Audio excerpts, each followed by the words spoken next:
Olá, boa noite a todos. Estamos iniciando mais uma live. A live de hoje intitulada A Vida Além do Homem, exatamente isso. A vida além do homem. Nós vamos falar da vida. Nós por quê?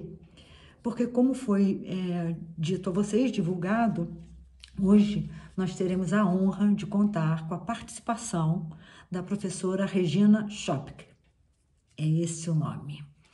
É uma profissional admirável, de uma grandeza intelectual, de uma grandeza como pessoa, muito da ordem do incontável, não dá para contar. Ela, por sinal, vai lançar, não sei se esse mês ou ainda mês que vem, 2 livros. Alegria, a verdadeira resistência, esse é um, e o segundo, As origens da opressão, a escravidão humana e animal. Ambos serão publicados para a Confraria dos Ventos, num novo selo intitulado Biosférica. Então, é uma profissional que tem vários artigos publicados, vários outros livros publicados, inclusive um dicionário de filosofia, e é uma pessoa, assim, que eu tenho certeza que vocês vão gostar muito, Bem, então, enquanto ela entra, eu vou só dando as iniciais enquanto ela entra. Bem, a vida além do homem. Eu vou começar com uma citação do Émile Zola.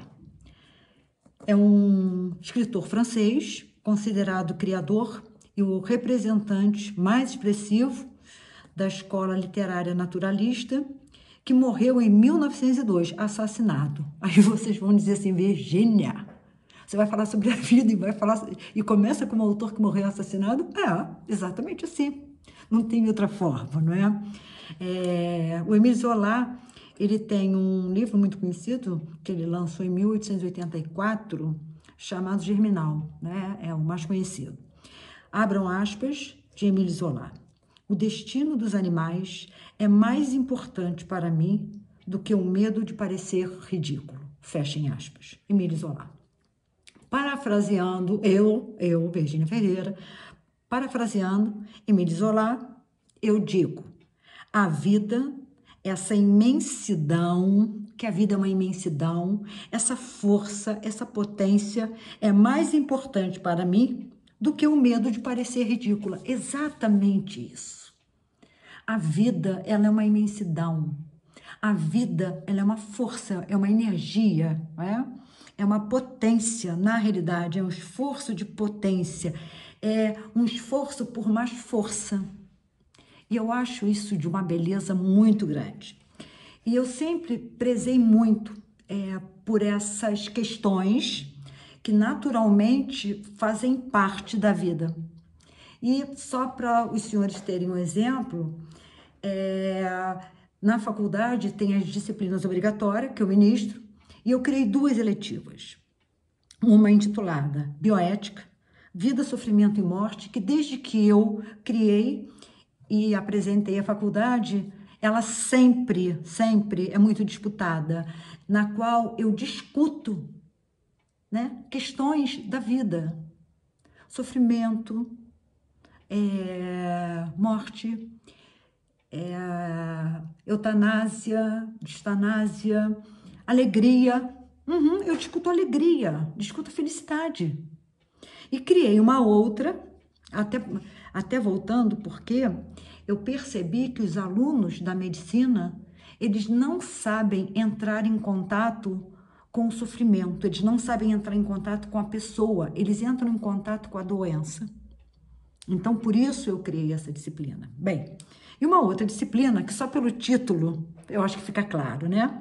Da existência individual aos destinos da humanidade. Que é uma disciplina na qual eu falo da vida. Nós não vivemos sozinhos, nós não vivemos só de humanos. É isso que eu falo, né? Então, só para vocês terem uma ideia. Bem, Regina, e a psicanálise vai dizer que o homem, na realidade, ele é um ser tirânico, como o pai da horda, que Freud deixa isso muito claro, e que ele tem uma suposta ou uma ilusória superioridade. Só que, sendo ela ilusória ou não, ele se impõe como superior a outros homens, aos animais, à natureza, enfim, né? Mas ele é superior a quê? Então, Freud vai dizer que ele faz isso, na realidade, para que o outro sofra essa contenção que ele teve que fazer para ser lançado à cultura, para ser lançado à civilização. Porque a civilização, ela não vive, ela não sobrevive, ela não se sustenta se não houver a contenção. Contenção de quê? Né? Desses desejos mais originários, desses desejos primeiros, exatamente isso, que desconhecem regras, que desconhecem normas, que desconhecem cronologia, que desconhecem lugares. Então o homem tem, porque ele faz essa contenção, mas ele fica com esses restos não civilizáveis, né? Bem, que pulsam. Mas a civilização, ela repousa sobre essa contenção. Bem, então, eu penso assim, né, que aí eu espero que a Regina entre para eu poder passar a bola para ela, né, ela deve estar entrando. Eu pergunto, né, a civilização repousa sobre essa contenção. Ótimo. Mas como lidar com isso? Porque o que Freud diz é que nós temos que ser senhores de nós mesmos. Porque muita coisa nós lançamos para o inconsciente, ou seja, transformamos um conteúdo, uma representação, uma ideia e colocamos no estado inconsciente. E que para que nós façamos isso, nós pagamos um preço, que é o sintoma.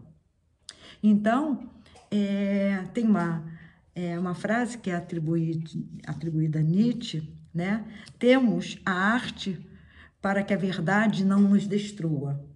Freud diz, temos a fantasia para que a realidade seja suportável. Ou seja, de uma forma ou de outra, nós, né, estamos aqui para falar da vida.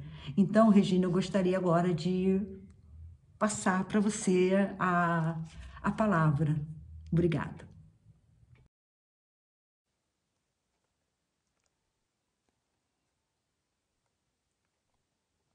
Olá,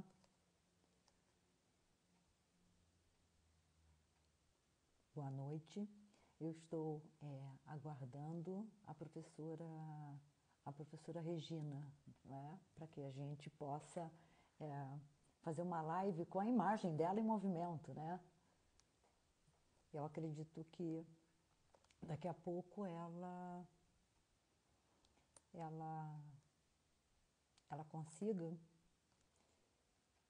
e que para a gente é extremamente engrandecedor as opiniões dela, né, a forma dela pensar, a existência, a vida. É uma live que eu acho assim, extremamente importante. Eu vou só aguardar. Regina, você apenas me acenou. Eu preciso que você...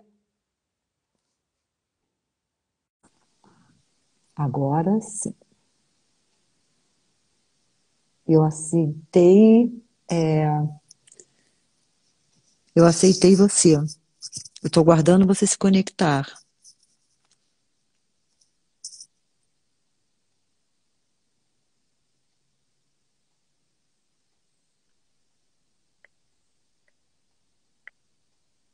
Você está me ouvindo? Você consegue me ouvir já? Agora consigo te ouvir, mas não consigo te ver. Nenhuma Eu imagem? aceitei nenhuma imagem sua. Gente, o que está acontecendo? Será que é alguma coisa do meu celular, com o Instagram? Porque eu estou usando o celular para fazer todas as aulas. Não sei, estranho, né? É. Mas vamos continuar, mas eu acho que a gente vai ter que fazer, né? Mas aí agora a gente nem te vê, Regina. Ai, gente, puxa vida. É. Aqui aparece para mim que você não está conseguindo participar. É o que aparece para mim. A sua internet está boa, Regina?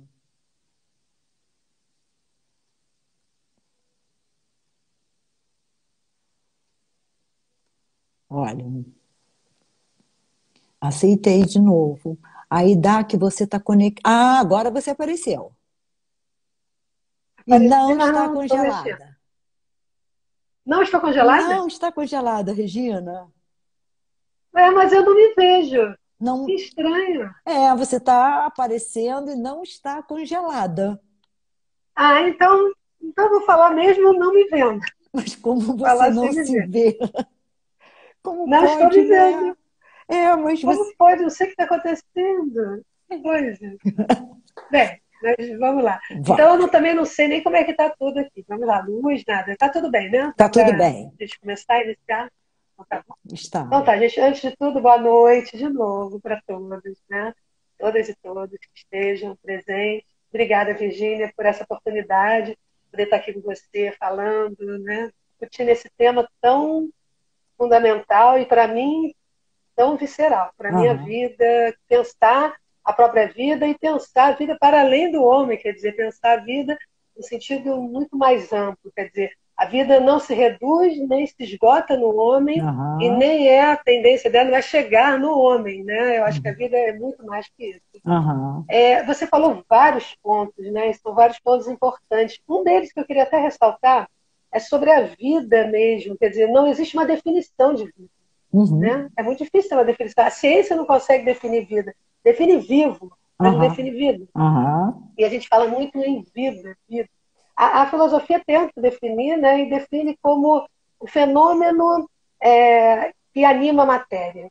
O Uhum. fenômeno que anima a matéria significa aquilo que faz mover a matéria, ou seja, o que dá a ânima. Né? Aham. A ânima é a alma, né? Então, a vida é a alma da matéria, digamos assim. Ou Uhum. todo ser, em tese, teria essa ânima. Todo ser vivo tem essa ânima. Né? Aham.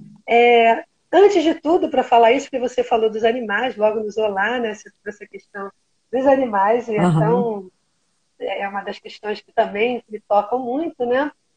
Eu posso dizer assim, que Aristóteles, inicialmente, quando ele fala do vivo, ele faz uma hierarquização, e essa hierarquização é também bastante problemática, no sentido de que, de alguma forma, ele separa também o mundo, né? A natureza desse homem, né? O homem teria algo além dessa natureza, isso, mas isso não vem dos gregos, só vem de antes dos gregos, esse além da natureza, né? Uhum. Esse salto que o homem dá e se coloca numa posição de superioridade com relação à natureza, mas ele, pelo menos, ele ainda coloca os animais como tendo alma, até mesmo as plantas, né? Ele Uhum. faz uma diferença, né? E aí que entra a questão do animal racional, né? Se distinguindo do animal que não é racional. Uhum. Embora eu goste muito de citar o Castoriadis, que é um filósofo grego, né, do século XX, e diz que, apesar do que se fala, o animal é que é lógico, o homem é fabulador, né? Aham. Então, quer dizer, se pensa ao contrário, né? Que o animal é o irracional e que Aham. o homem é o grande racional, né? É o que pensa, né? E ele vai dizer o contrário. Pelo contrário, o animal vive dentro de uma lógica da vida perfeita. Aham. Nós é que saímos dessa lógica da vida e fabulamos completamente. Por isso que cada campo social tem um modo de pensar, de sentir, de viver, de experimentar a Uhum. existência, que são as nossas fabulações, digamos assim, o Aham. que não são necessariamente lógicas. Né? Uhum. Bem, só que a gente chega no século XVII e a gente encontra um filósofo como Descartes, que vai dizer que o animal não tem alma, o animal é esvaziado, é uma máquina sem alma. Esse mecanicismo de Descartes, que foi assim, fundamental para transformar o animal numa espécie de serviçal da ciência, de tudo mais. Ele vive em função do progresso humano, digamos assim, né? Ele Uhum. está a serviço, essa vida está a serviço. Então, Descartes é um dos filósofos que eu diria que proporcionou, né, esse pai da filosofia moderna, proporcionou um mundo, né, ainda mais drástico para o animal. Uhum. Mas o que é a grande questão da vida, né? Quer dizer, a vida que atravessa todos nós, a nós humanos, aos animais, ou seja, não se esgota em nós, não se reduz a nós, e mais do que isso, né? A vida, como você falou aí no início, como se eu fosse definir como Nietzsche, como vontade de potência, com vontade de plenitude, essa vida que atravessa, essa ânima que atravessa todos os seres, né? É vontade de potência, é vontade de plenitude, não é só no homem, é em todos os seres. Não há distinção, né? Só que o homem, a maneira como o homem acabou tratando a vida, entendendo a vida, né? A forma como ele trata a existência, como ele trata o vivo, é uma forma tirânica. Essa tirania vem exatamente dessa compreensão de que ele está numa superioridade, que ele se torna o senhor da natureza e que a natureza deve estar toda à disposição desse homem. Quer dizer, de uma certa maneira, a transcendência é que traz essa questão. Né? Se a gente for bem no início dos tempos, né? O momento em que se instaura uma transcendência, que é onde o homem faz esse corte, uma espécie de corte metafísico, ontológico, ele se coloca nessa posição de superioridade, ele também estabelece ali a hierarquia, a primeira hierarquia de todas, que é a hierarquia que coloca o homem numa posição de superioridade ao resto de toda a natureza. Ainda chegando em Descartes, ainda é uma natureza que não tem sequer uma ânima, ou seja, são vidas esvaziadas, né? São vidas sem sentido, só existem para servir aos homens.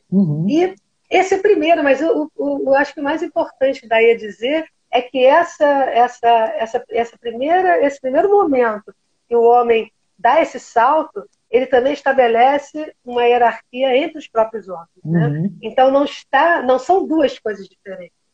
A primeira de todas é quando o homem se coloca numa posição de superioridade da natureza. E a partir daí, ele estabelece uma outra linha de hierarquia com os próprios seres humanos.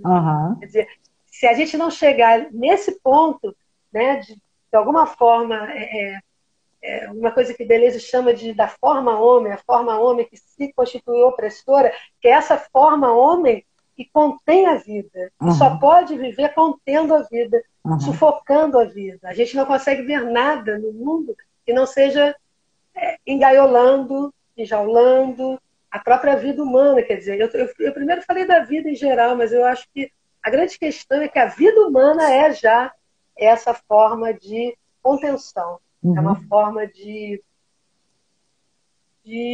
enclausuramento da própria vida. Nietzsche tem uma frase, só para terminar, e claro, tem vários pontos aí que eu quero tocar, mas acho que vou mais à frente, para você falar mais um pouco.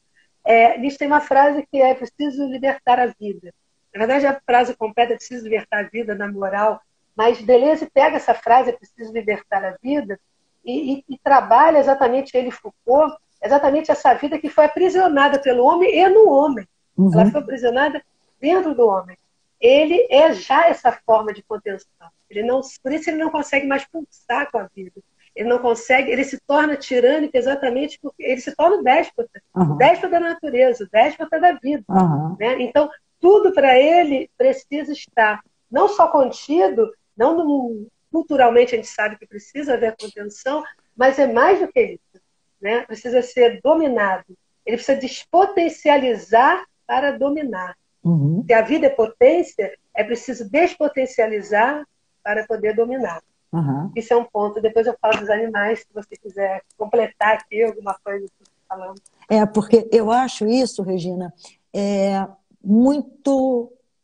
eu acho muito bonito e muito real, né? Porque essa contenção, ela nos aprisiona.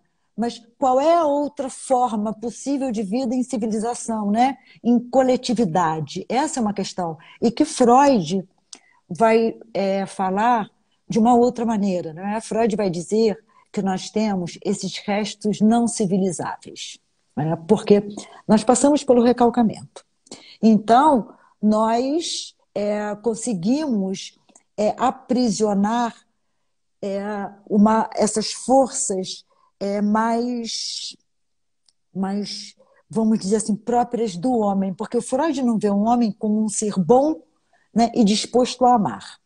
Ele diz que o homem é bom e disposto a amar enquanto tiver muitos para odiar. Isso é bastante interessante. E eu vejo a prática disso, Regina, no meu consultório.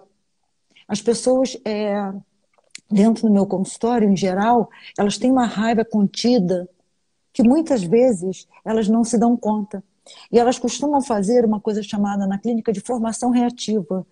Elas têm uma raiva tão grande e que pela cultura essa raiva não pode aparecer, elas transformam isso em amor excessivo. E aí tem que produzir sintomas para poder dar conta disso.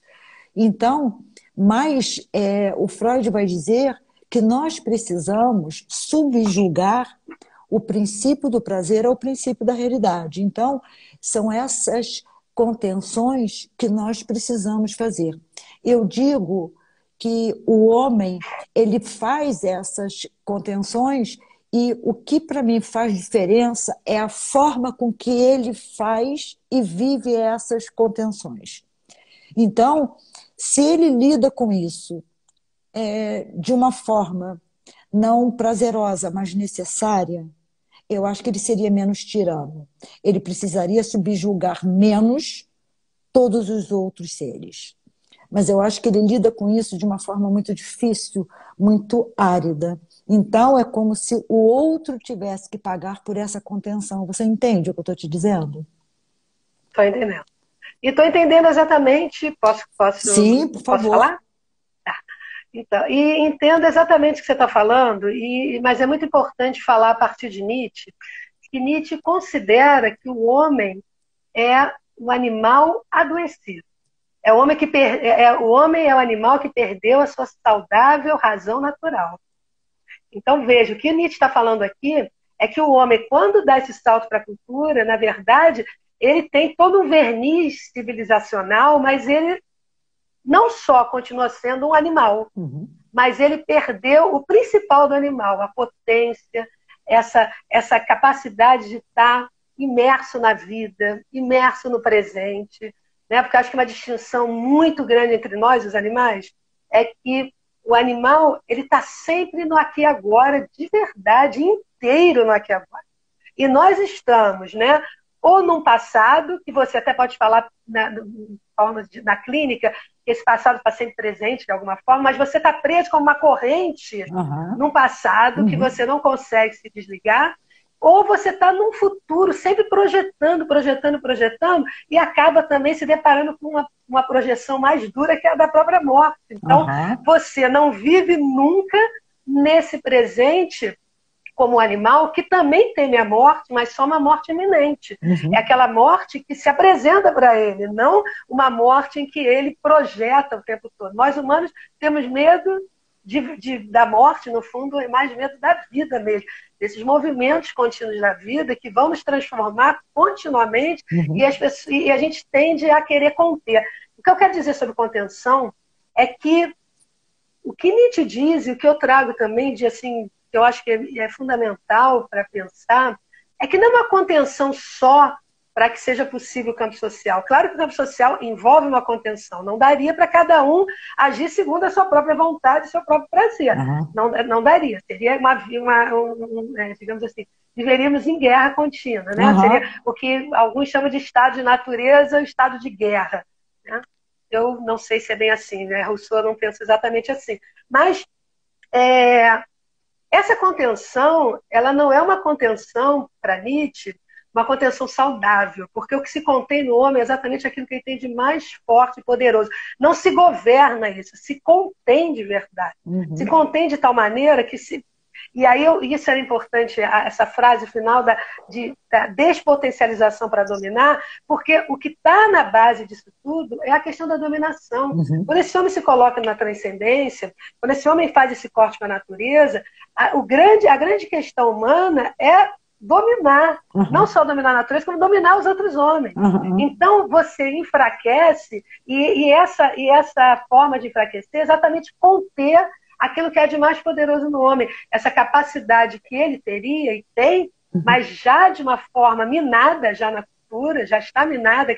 O que a gente vai perdendo na cultura é exatamente essa alegria de viver. Por isso essa raiva. Essa raiva contida vem do fato de que, a meu ver, como eu penso, a gente vai...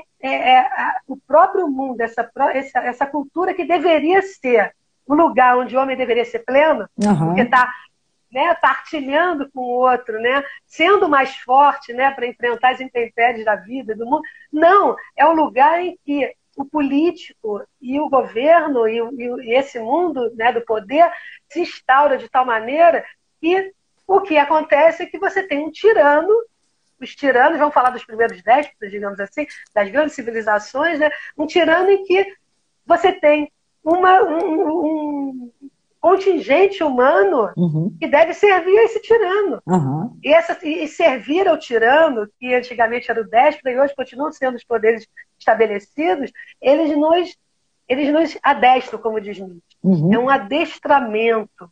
Né? Ele Uhum. usa isso tanto para o animal quanto para o homem. É uma forma de adestrar, não é uma forma de viver esses sentimentos, essas pulsões, essas paixões, né?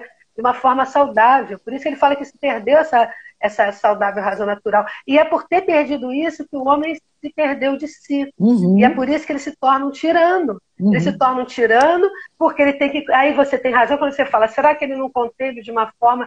Eu acho que não se trata de, racionalmente, se ele sabe da importância ou não. O que importa é o quanto desse adestramento tirou do homem a sua potência de vida, o seu prazer de viver, a sua alegria de viver, e tirando essa alegria de viver, transformou ele num animal triste, num animal ressentido, num animal infeliz, num animal raivoso. Uhum. Né? E, portanto, ele acaba destruindo não só a natureza, todos os animais que sofrem na mão humana, talvez da forma mais bárbara ainda, mas destruindo a si mesmo. Quer dizer, é um Uhum. animal que se autodestrói. Uhum. Né?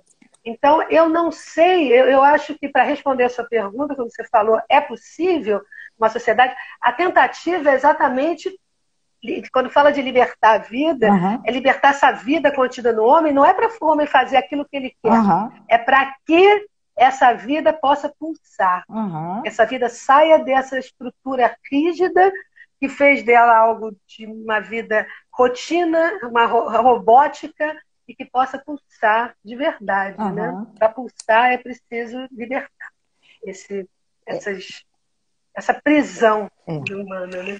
Eu concordo com Dessa você, prisão. com certeza, né? E aí, eu não sei, Regina, e você que vai me dizer, tem uma frase atribuída a Nietzsche que eu acho perfeita, perfeita. O homem é o único animal que se machuca nas grades da jaula que ele mesmo criou. Eu não sei se é do Nietzsche, é atribuída a ele. É E atribuída a ele. Eu não encontrei ela, mas é atribuída a ele. não, eu já Não é. li Nietzsche, não li tanto quanto você, ou pouco, não li tudo de Nietzsche, mas eu não Mas a ideia é encontrei. bem nietzschiana. A ideia é bem nietzschiana. Mas a pergunta que eu faço a você é a seguinte: é, viver é. Ah! Oh, fala aqui, coisa fala linda. oi! Oi, coisa Olha, eu estou linda. Oh, participando que da coisa. live. O meu gatinho está ali atrás. Meus cachorros estão lá fora. Falou, estou Coisa linda, participando. tá prestando Não é, atenção, meu ó. amor? Presta atenção que é para você também. É.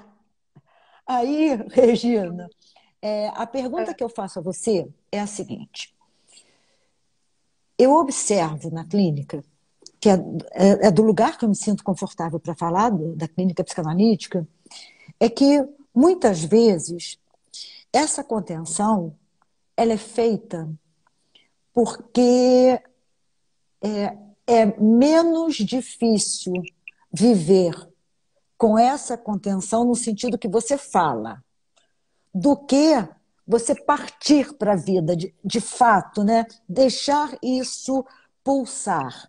Eu percebo que essa domesticação, as pessoas, muitas vezes, elas optam, é opção mesmo, elas se permitirem serem domesticadas do que elas irem em busca delas mesmas, quem elas são, o que elas querem, para onde elas vão. Uma vez, um aluno falou assim para mim: Regina, vê se minha situação é boa.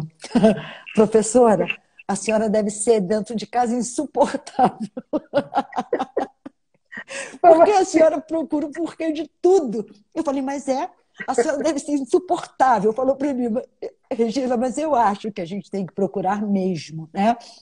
Então, porque se eu não procuro, eu me torno massa de manobra.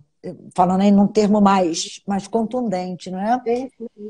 Eu me torno, falando assim em relação à live anterior, né? A questão do rinoceronte, que você deve conhecer, do Ionesco, quer dizer, eu me torno um rinoceronte, mas não me assumo como ser humano, né? Eu opto. Então, na realidade, a pergunta que eu faço é a seguinte: essa domesticação também não se dá porque para as pessoas muitas vezes é mais fácil elas serem domesticadas do que elas pegarem as Sim, rédeas? sim, sim. Penso exatamente assim. Eu só estou vendo uma fala aqui que foi mandada, que eu não sei se foi mandada para todos ou para mim, eu não sei. Então, só para entrar junto com o assunto, né? Não fosse essa contenção, nós nos mataríamos, se é possível viver em sociedade sem contenção. Não, não é possível viver na sociedade sem contenção. A contenção vai haver, vai ter que haver alguma contenção. O problema é o nível dessa contenção. O Aham. problema é destruir essa potência humana para que ela sirva ao poder, Uhum. para que ela sirva não às forças da vida. A grande questão de Nietzsche não é libertar a vida para que a vida se torne, cada um faz aquilo que quiser e entre em guerra contínua. Não, é para que essas forças humanas sirvam de fato para, digamos, para fortalecer esse homem verdadeiramente, Aham. e não para fortalecê-lo e para servir ao poder. E a Aham. grande questão de algumas críticas que fazem, até fazem até a psicanálise também, isso aí você pode responder melhor que eu, é de se buscar, às vezes, um fortalecimento desse homem para continuar servindo as forças do campo social. Uhum. Tá? Porque a gente também não pode retirar esse homem do campo social, não pode jogar Aham. ele para o espaço. É claro que ele vai ter que continuar vivendo no campo social, vai ter que aprender a viver ou saber lidar melhor com os seus sentimentos, com as suas pulsões, com os seus medos, com tudo mais. Porém, quando a gente fala em libertar a vida, está falando em recuperar, em resgatar uma alegria de viver e transformar aquilo que está em nós, né, que está servindo só a produção, está servindo só a um poder político que quer de nós apenas seres produtivos, mas seres produtivos não são seres produtivos que estão produzindo arte, que estão produzindo beleza, que estão exatamente enobrecendo o homem. São seres que estão produzindo bens, né? Estão produzindo riquezas, estão produzindo uma parte econômica, estão a serviço de um mundo. E não estou falando só do capitalismo, estou falando de qualquer outro mundo Uhum. em que não se está a serviço daquilo que realmente pode fazer o homem ser verdadeiramente mais forte e mais digno, não é só força, não é força, Uhum. não é só uma força, é essa dignidade que está Aham. junto dessa força. Eu diria que é mais fácil, falando como Nietzsche, é mais fácil seguir o rebanho. Aham. É mais fácil. Uhum. Você se sente melhor quando você está, digamos assim, se sente protegida quando você age em conformidade com todo mundo. Porque Uhum. aquilo que você faz não vai chegar a causar estranheza. Agora, Uhum. aquele que está buscando, aquele que está realmente querendo esse fortalecimento verdadeiro, essa autenticidade verdadeira, Uhum. ele tem esse risco de estar sempre se deparando, né, com até mesmo ele precisa ter um cuidado de si muito grande, porque essas forças são muito poderosas, as forças que nos dominam, que nos Uhum. adestram, elas são tão poderosas que no embate com elas, muitas vezes você vai perder e Uhum. vai sofrer ainda mais. Então, você primeiro, eu usaria Spinoza para falar sobre isso. Primeiro, você tem que fortalecer o seu conato.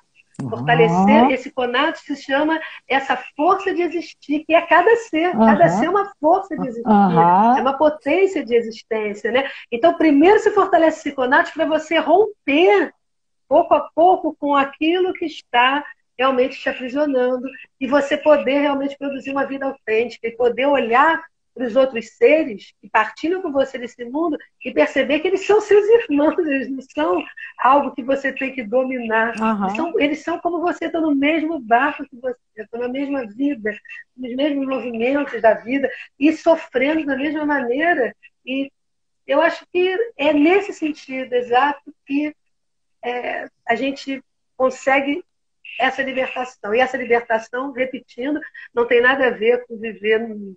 Ao contrário, Aham. é resgatar o que há de mais belo, de mais poderoso, de mais forte, em todo ser, não estou falando do ser humano, estou falando de todo ser. Nenhum ser vivo é mau. E alguns colocam nem mal e bom. O Freud acho que teve um pouquinho mais um pessimismo schopenhaueriano, né? Mas isso é natural. É natural. Também Nietzsche tem dia e depois ele rompe para a questão realmente dessa alegria. Para Nietzsche, a vida é alegria, é potência. E alegria é potência. Não é só não é diversão, é potência de vida, é força de existir. É recuperar essa força de existir. Você sabe, Regina, que você estava falando e eu estava pensando, mas isso tudo dentro da psicanálise, né? E se nós pensarmos isso, você veja que a forma de contenção dessa força, eu penso que não estava mais dando conta do jeito que se gostaria que fosse. Então, a psiquiatria, ela faz uma passagem de psicopatologia para transtorno. Então, qualquer coisa hoje é transtorno, é uma forma maior de contenção. Então, eu tenho uma briga com isso muito grande. Por quê? Porque você deu 3 pulinhos, é um transtorno. Você não conseguiu assistir um programa que está chato, você tem déficit de atenção. Mas hoje, a quantidade de transtorno, então não existe mais psicopatologia.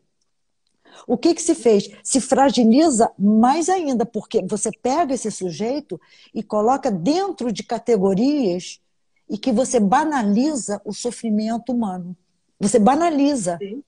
Né? Isso é uma coisa muito grave. E é uma forma, é uma camisa de força contemporânea, né? Que são os psicofármacos, que são as categorias e os psicofármacos. Então, eu acho isso tão grave, eu vejo isso no meu consultório e, assim, eu te digo isso com muita alegria. Eu digo para você que eu sou uma pessoa feliz, né? Eu sou, com todo, né, percalço que a vida tem.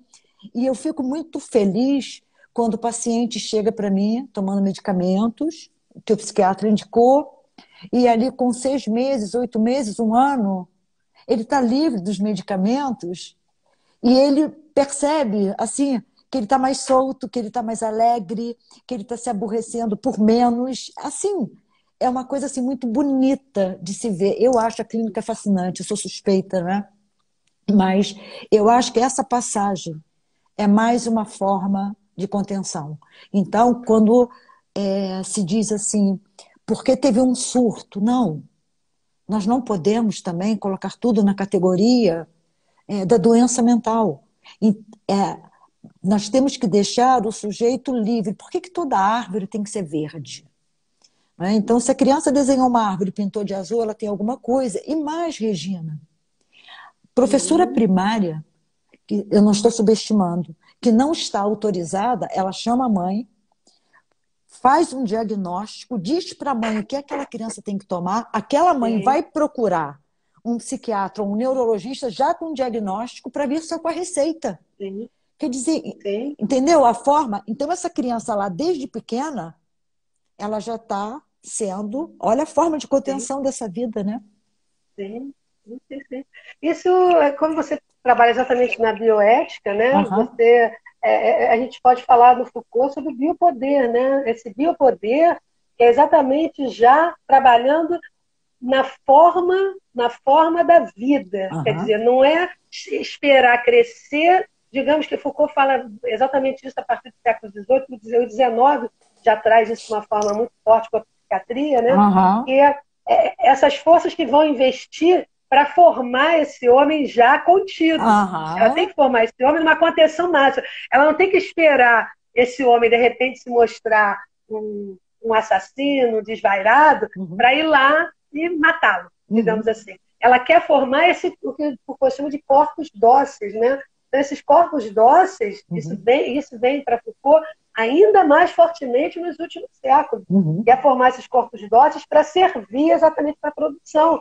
Então, desde pequeno, qualquer mínima coisa que escape, quer dizer, a pessoa não tem direito de ser uma singularidade. Exatamente. Ou seja, ser único. E todos nós somos, desde os animais até os humanos, somos todos únicos e insubstituíveis. Quando Nietzsche diz que nunca uma folha inteiramente igual à outra, ele está dizendo que o fundo da natureza é a diferença. Algo nos unifica numa superfície, mas no fundo somos todos, cada um só ser. Um ser. E se comunica com todos os demais, mas é um ser. E se impede essa singularidade exatamente para se uniformizar. Uniformizar para ficar a serviço desses poderes. A grande questão, acho que da filosofia, principalmente até de uma esquizoanálise que vem de Deleuze e Foucault, Deleuze e Guattari, é exatamente atacar essa sociedade que cada vez mais tem esse investimento na vida, produz essa pessoa que pensa que está livre, porque ela cuida do corpo. Hoje se cuida mais do corpo. Aí se pode até se dizer, houve uma mudança de orientação. Antigamente o corpo era desvalorizado, hoje, né, em nome de algo maior, que era a alma, hoje já se pensa no corpo também. Não, esse corpo está sendo muitas vezes valorizado para servir a um mundo. Há valores que estão hoje atravessando esse mundo e que querem esse corpo belo, dentro de um padrão de beleza, dentro de uma saúde que possa dar frutos, exatamente, precisa ser saudável para servir, não saudável para viver, saudável para servir a essas forças, né? Então, eu acho que é isso exatamente essa questão que você está apresentando. É preciso, eu acho que mais que tudo, né, transformar o máximo isso que em nós foi contido, transmutar, para usar um termo nietzschiano, transmutar em força, em beleza, em potência de vida. E o que é potência de vida? Potência de vida nada mais é que força de ação. Quando é que a gente sabe, quando é que a gente sente que está despotencializado? É quando a gente levanta da cama e não consegue mais levantar. É quando a gente paralisa. Essa paralisação é exatamente quando as nossas forças já não mais reagem, não mais agem. Vamos agir para contrapor a reação pura, né?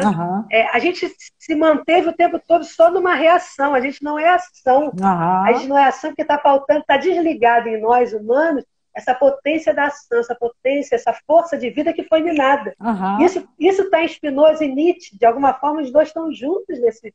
Um no 17 e um no 19, mas Nietzsche mesmo diz, eu pensei que estava sozinho, de repente eu encontrei Spinoza no alto da montanha comigo, disse numa carta.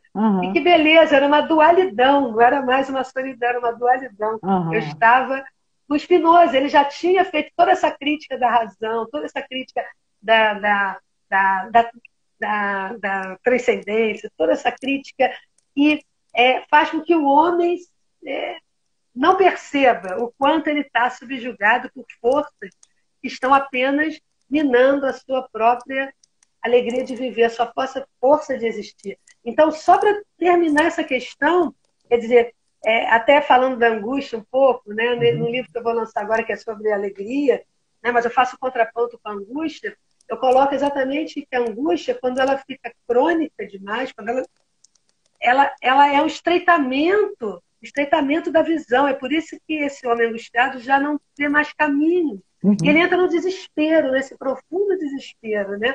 É preciso exatamente fazer os bons encontros, produzir aí o aumento desse conatos, também dessa força de existir, é a partir dos bons encontros, e para isso é preciso também conhecer a si mesmo, porque é preciso conhecer a sua própria natureza para saber aquilo que te fortalece e aquilo que te enfraquece. A gente só vai descobrir na prática o que fortalece e o que enfraquece quando a gente não consegue mais mexer, quando a gente não consegue mais transformar a nossa vida, quando a gente gostaria de mudar, mas a gente não muda nada mais. A gente está totalmente despotencializado. E a gente percebe, que a gente pode perceber, as relações que nós estabelecemos nos enfraqueceram, não nos potencializaram. A potência está associada também à minha natureza. Aquilo que compõe com a minha natureza aumenta a minha força de existir. Aquilo que não compõe com a minha natureza vai me despotencializando e me desagregando essa força de existir.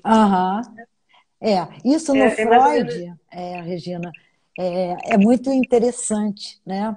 Porque Eu acho que eu até já falei isso com você no áudio, é que o Freud diz, porque sobre a metáfora que eu criei da pata e da vaca, você lembra?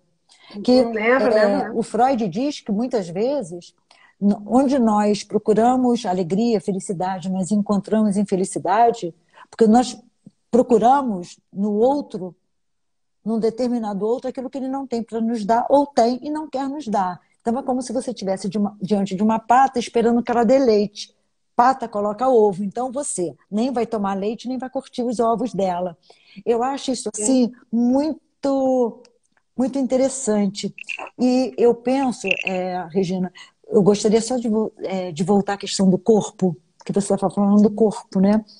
O Benilton Bezerra é um psiquiatra, psicanalista, você deve, eu acredito que você conheça.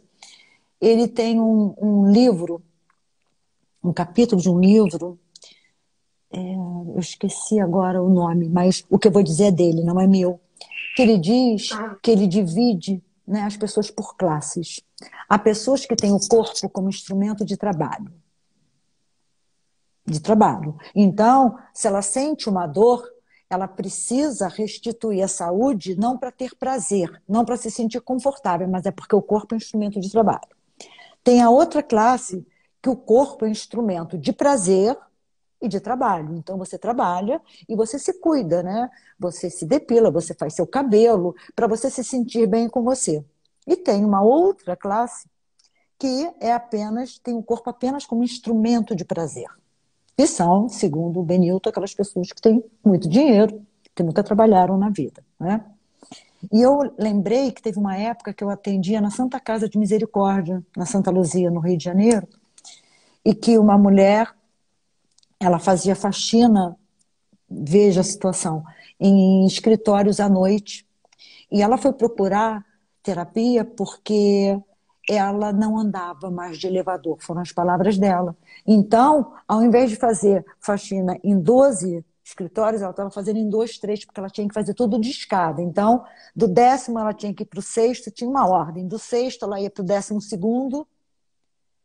Aí ela falou, eu preciso voltar a trabalhar. Foi tão claro isso do Benilton quando veio para mim, né? Esse corpo que hoje é valorizado dependendo da classe a qual você pertence, né? Porque ele é valorizado para quê?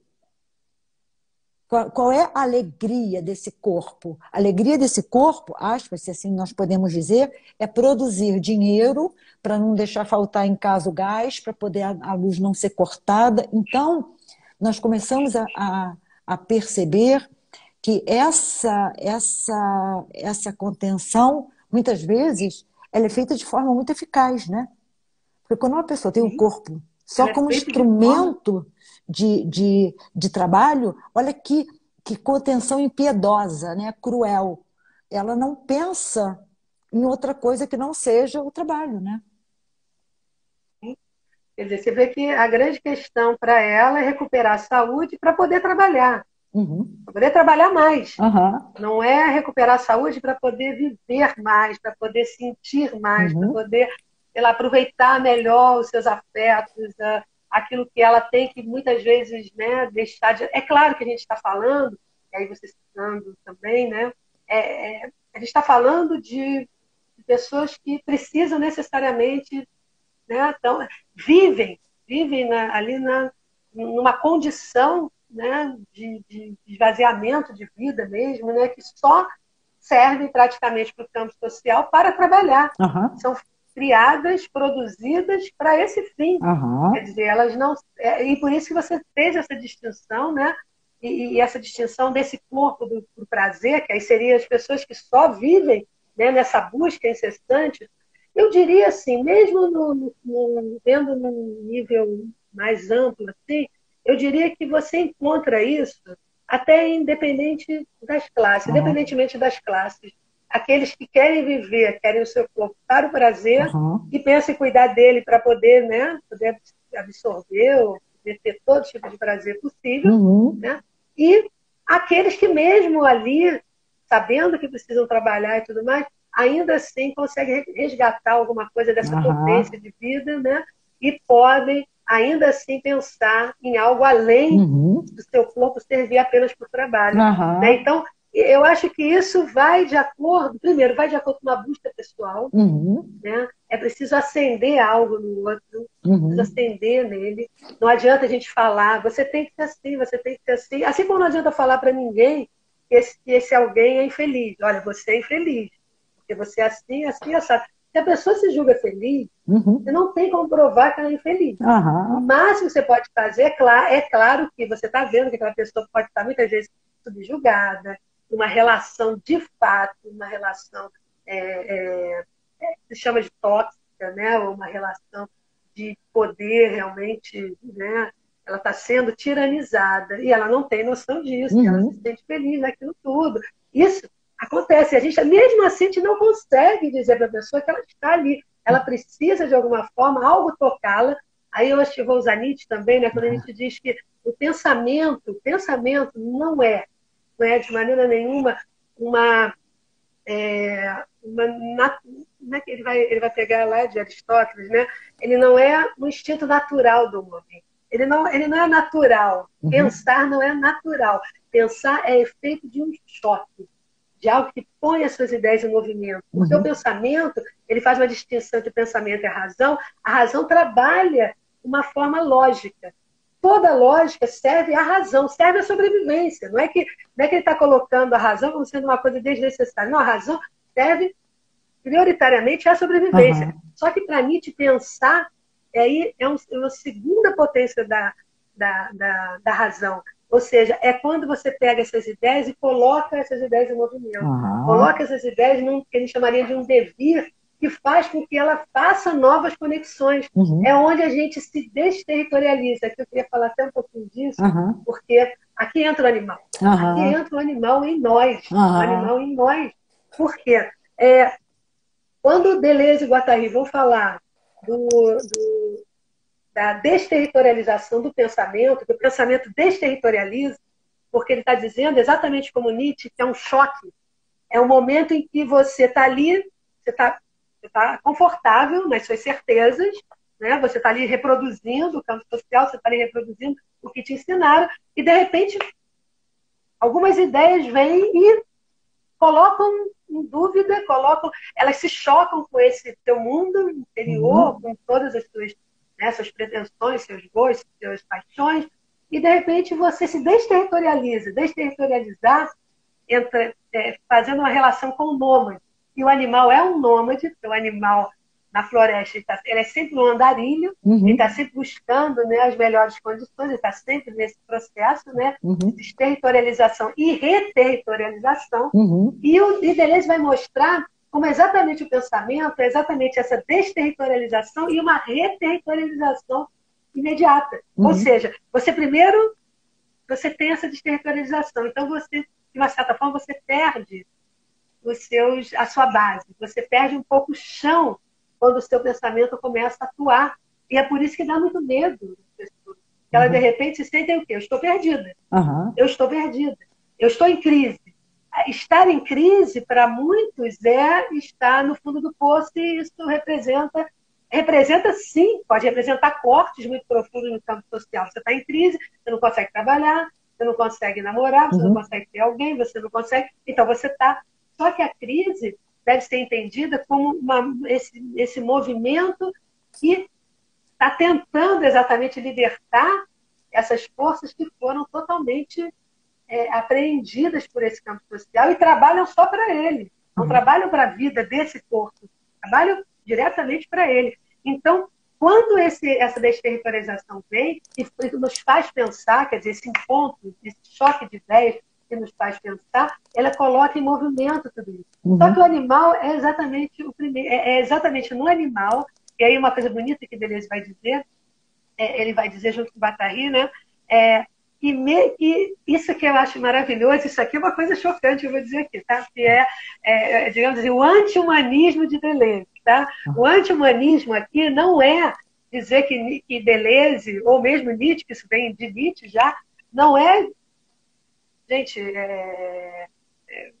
dizer que o homem não tem a menor importância, menor valor, é um tipo de humanidade, um tipo de humanismo que tem apenas dado, digamos assim, valor a um ser que não respeita nem a própria espécie, somos nós humanos. Aham. Não respeitamos nenhum ser vivo nesse planeta. Quer dizer, estamos falando de uma forma ampla, Aham. humano, e não respeitamos sequer a nossa espécie. Então, o antihumanismo de Deleuze está na seguinte questão. Ele vai dizer uma coisa belíssima.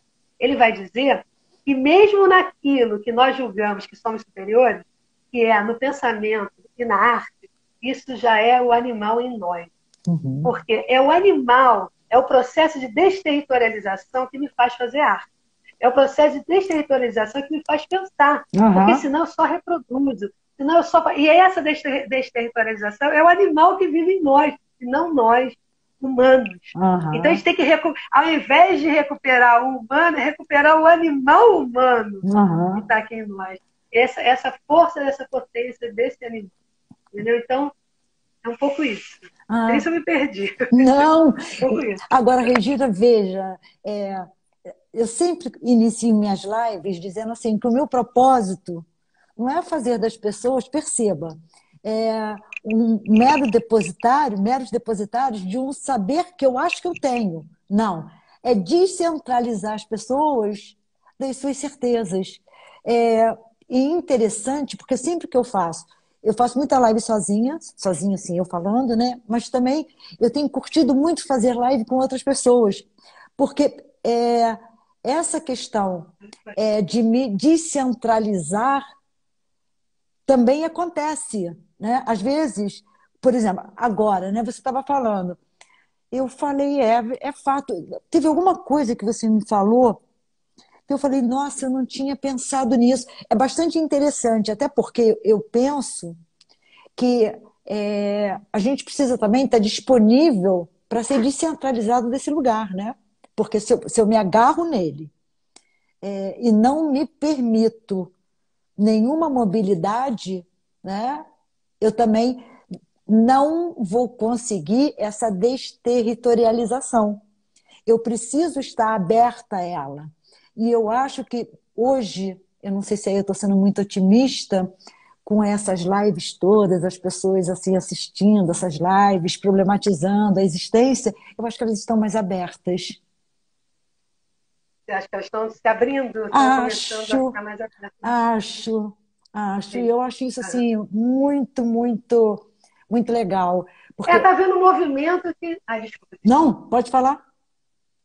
Não, eu acho que está havendo um movimento, a pandemia acabou, né, levando a certos movimentos, e também a gente vai ver nos frutos dele um pouco mais para frente, né? Uhum. Mas sim, né, havendo apesar, né, de tudo, quer dizer, nós estamos longe, mas nós podemos estar mais perto em alguns aspectos, porque estamos interagindo de uma determinada forma que não costumamos também interagir. Uhum. Né? Não é costume se fazer uma live e falar desses temas que a gente está fazendo aqui. Uhum. Não é? É só a pessoa que vai lá dentro da universidade para assistir uma aula, assim, não, ela vai assistir um curso inteiro, vai entender como tudo esse processo. E a gente traz aqui de uma forma que as pessoas possam ouvir, entender e fazer algum sentido para elas, para que elas possam servir para a vida delas de algum modo. Né? Eu acho isso muito bacana mesmo. E a outra coisa também que eu acho, Regina, assim, que a pandemia fez com que as pessoas perdessem, aspas, uma liberdade de ir e vir, né? Porque elas ficaram mais restritas, mas elas ganharam uma liberdade psicológica ou psíquica maior. Por quê? Porque antes elas trabalhavam, chegavam em casa, elas não dormiam, né? Elas capotavam, e no outro dia levantavam, trabalhavam. Agora, elas mais em casa, elas têm mais tempo, querendo ou não, de entrar em contato com elas. Então, muita gente diz assim, porque nós vamos ter uma pandemia de sofrimento psíquico.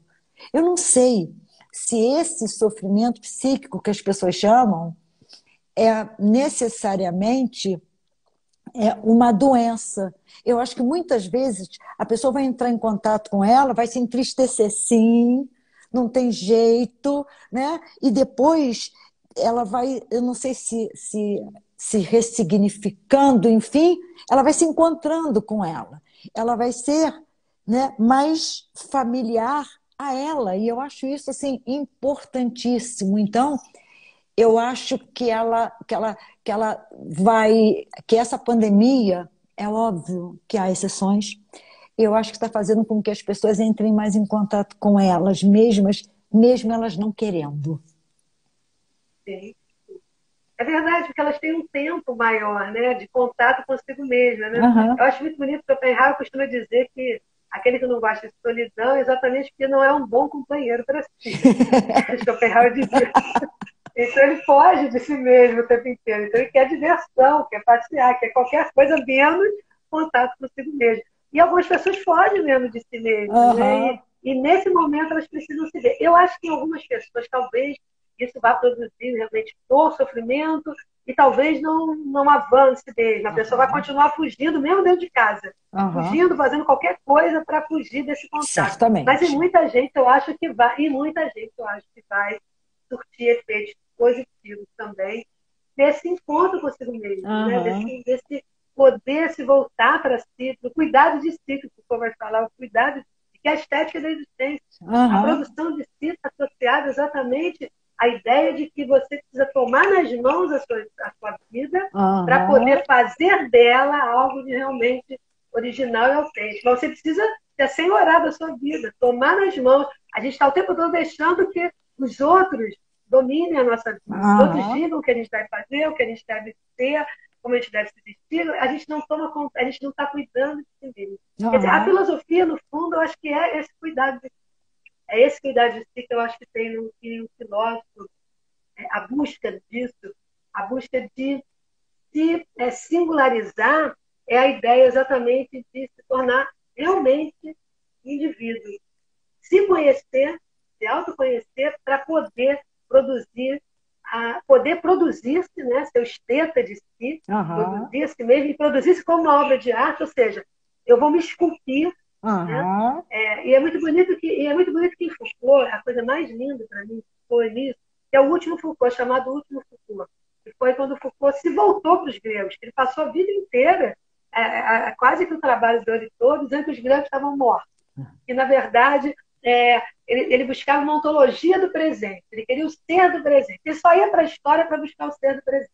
Mas quando ele foi entrando na história da sexualidade, ele teve que fazer um retorno aos gregos. E Uhum. aí ele descobriu algo que ele ficou maravilhado, que, na minha opinião, ele redescobriu a filosofia no cuidado de si, lá em Sócrates, que ele ouvia falar mal o tempo todo, via Nietzsche, Uhum. que eu tenho paixão, mas Nietzsche não tem menor assim, tolerância com Sócrates. Uhum. E Foucault descobriu uma coisa belíssima, que para Foucault, a meu ver, e nisso eu concordo com Foucault, ele percebeu que a questão de Sócrates, o cuidar, que é o cuidado de si, que é tomar nas mãos de você mesmo, e não é uma questão de aí agora vamos voltar ao início de tudo. Aham. Não é uma contenção no sentido de extirpação das paixões, que Uhum. não deve ser feito. Não é uma contenção no sentido de violar a si mesmo. É uma contenção no sentido de governar, Uhum. ser senhor de si, Uhum. governar as suas paixões, governar as suas ações, governar os seus encontros, se assenhorar de si mesmo. Uhum. Então, essa questão que ele vai no conhece-te a ti mesmo, o conhece-te a ti mesmo, que para Nietzsche era algo que ele rejeitou, vendo outras coisas que também estão, de alguma maneira, Nietzsche está vendo por um outro ângulo, mas quando Foucault retoma isso, ele mostra que esse conhecer a si mesmo é exatamente para poder governar-se melhor, para Aham. poder se governar. Não é Uhum. para poder se conter e se tornar um mero joguete do campo social, mas para se governar. Então, Aham. existe essa contenção do campo social, que é aquela que quer nos colocar a serviço apenas dos poderes estabelecidos, e existe essa contenção que nós devemos fazer, e aí que a beleza que eu acabei não dizendo do Foucault, é que para ele essa estética é uma ética. É Aham. impossível a estética da existência estar separada da ética. Quando você agir sobre o seu próprio corpo, agir sobre o seu próprio espírito, para produzir esse governo de si, essa contenção, é para que você se torne um homem virtuoso, um homem Uhum. que possa viver, como ser humano, que possa viver no campo social. Isso Aham. o grego se preocupava. O grego se Aham. preocupava em produzir homens virtuosos, Aham. porque só um ser humano que sabe respeitar o outro, Uhum. que sabe ser amigo do outro, tanto que a questão da filia na Grécia é uma coisa fundamental. A filia não é só aquele amigo do coração, todos eram os iguais, era esse amor do amigo. O amigo, quem não sabe ser amigo, dizia Plutarco, quem não sabe ser amigo não pode ser um bom cidadão. Uhum. Então, os gregos têm essa questão fortíssima dentro deles, fortíssima. Uhum. Mas não é uma contenção no sentido de extirpação, e no sentido que elas usam, que os poderes usam para realmente nos controlar, que os tiranos nos controlam. Uhum. É uma contenção no sentido da arte de se governar. Uhum. A arte de se governar para se produzir virtuoso, para se viver, produzir as virtudes sociais, Uhum. não as virtudes morais. É o que roubar que vai dizer o Sagrado. Não são as virtudes morais, as virtudes sociais. Para se Uhum. viver com o outro, para aprender a respeitar o limite do outro e aprender a se. Enfim, o esteta de ser isso. Uhum. Boa, né, galinha? É. É interessante, Regina, porque como tem aí, né, como Freud vai dialogar, inclusive com Foucault, né? Porque o Freud, o objetivo maior de uma análise, na realidade, é que a pessoa seja senhora de si, que ela possa ter nas mãos dela, né, a vida dela. E eu acho isso assim um processo de muita determinação, de muita coragem, porque quando nós falamos dessa maneira, parece fácil, né? Mas você ter isso é muito difícil. Regina, eu estou sendo avisada que nós vamos ser derrubadas. Você está Ah, vendo? então vamos nos despedir. Eu estou É, ouvindo alguma coisa. não, É isso? não é aqui, está aparecendo 1 minuto e 2 segundos restantes.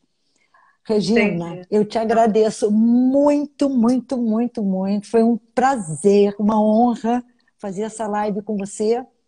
E eu queria já deixar o convite para que nós possamos fazer outras, caso você aceite. Gostei muito. Muito obrigada, Virgínia. Gostei demais. Um espaço que se abriu, maravilhoso para a gente discutir coisas que são tão afins, né, das nossas propostas, dos nossos pensamentos. Aham. Agradeço muito, fico muito feliz. Espero que as pessoas também tenham gostado disso, desse nosso encontro. Foi Aham. muito bom. Muito obrigada. E vamos uma próxima vez. Tá ok. Vamos continuar. Continuar o diálogo. Muitíssimo obrigado a todos e especialmente muitíssimo obrigado a você. Um beijo, Regina. Obrigada, querida. Tchau. Tchau.